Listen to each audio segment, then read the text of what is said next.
Hello everybody, best regards from Sofia, Bulgaria. My name is Vladimir Sirkarov. In my 5 minutes, I will try to answer the question why money and monetary policy are important. The answer is hidden behind the Austrian theory of business cycles, which explains how credit expansion and central banks continuously build up economic cycles. Nowadays, coercive state interventions are the main reason of financial problems in the Eurozone, United States, and in the global financial system. This video is going to show you some parts of boom and bust cycle theory in the presence of the different concepts of money and government policy. We have to start with the difference between business cycles and ordinary business fluctuations. It is obvious that we are living inevitably in a society of constant and everlasting change.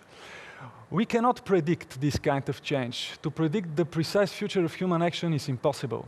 As Murray Rothbard the Great says, people try to forecast and anticipate changes as best they can, but such forecasting can never be reduced to an exact science. Entrepreneurs are in the business of forecasting changes on the market, both for conditions of demand and of supply.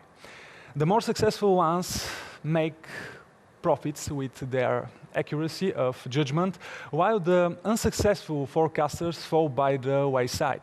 As a result, the successful entrepreneurs in the free market will be the ones most adept at anticipating future business conditions.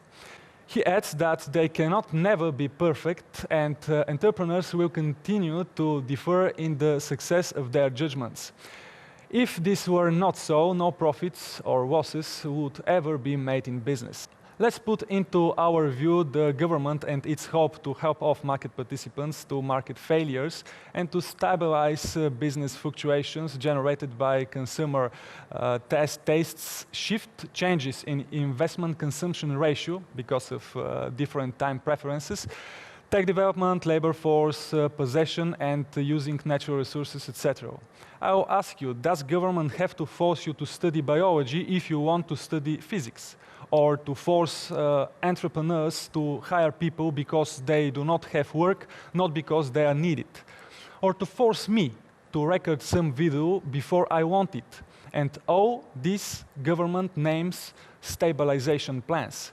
If you, who is watching me now, desire more libertarian videos and fewer Keynesian cock and bull stories, should you be forced to keep watching Keynesian videos and lectures and be prevented from watching the libertarian ones, all for the sake of stabilization?